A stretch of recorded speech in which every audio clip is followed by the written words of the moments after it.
अस्सलाम वालेकुम दोस्तों, मैं तुहाडा मेज़बान मियाँ मुहम्मद अफजल भट्टू। तो अज मैं तुहानू इंजन जो 16 HP का काफ़ी वीडियो बना के अपलोड की सन।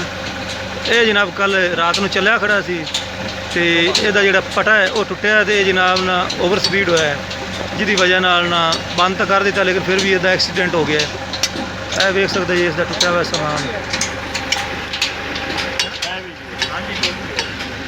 देख लो दोस्तों, अल्लाह ताला रख लगी है, ठीक है। इससे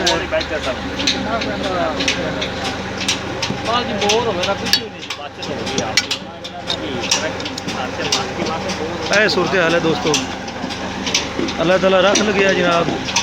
तो कोई नुकसान नहीं होया किसी बंदे का या जिन्हें आके बंद किया है, लेकिन नुकसान हो गया है, लेकिन हल हो जाएगा।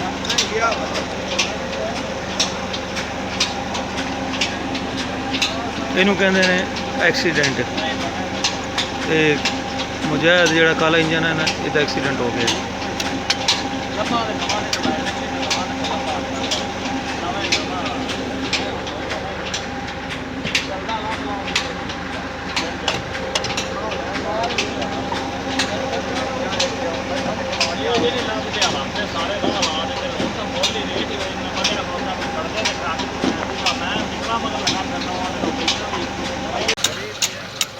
अस्सलाम वालेकुम उस्ताद जी।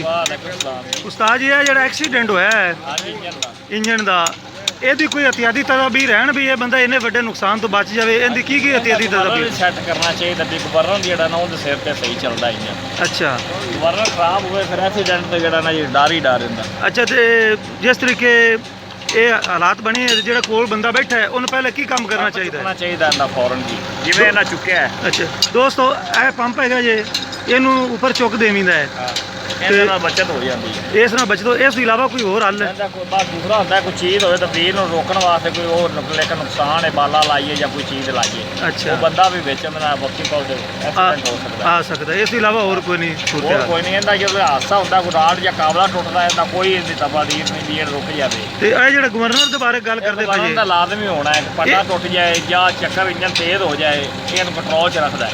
अच्छा, बाधा घाटा नहीं, जिथे बंद दे उसे स्पीड से चले जिस तरीके ट्रैक्टर चलते पे ने इस तरह रेस होंदी है। ते जदों ये गवर्नर नहीं हुंदा उदा फिर नुकसान पटा टुट जाता है तो स्पीड पकड़ लेंदा है।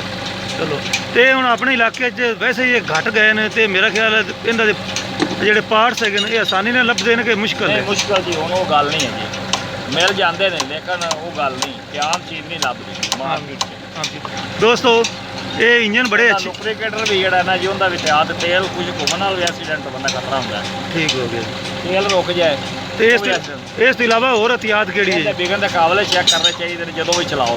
अच्छा दोस्तों, मिस्त्री साहब कहते पे ने इहदे जिहड़े बिगना के काबले जो तुसीं इन्हूं चलान लगना है ना, जिस तरीके ट्रैक्टर की देखभाल करनी थी या गड्डी की, उस तरीके इहदे भी नट काबले चेक करके फिर चलाना चाहिए। जिस तरीके तेल दूसरा ना चेक करने भी है या नहीं है, या लुब्रिकेटर जिहदे आयल हुंदा है।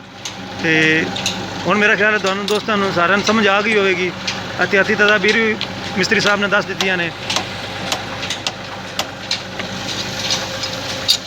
तो हुण मैं तुहाडे तो इजाज़त चाहना, तुहाडा मेज़बान मियाँ मुहम्मद अफजल भट्टू। अल्लाह हाफिज़, पाकिस्तान जिंदाबाद।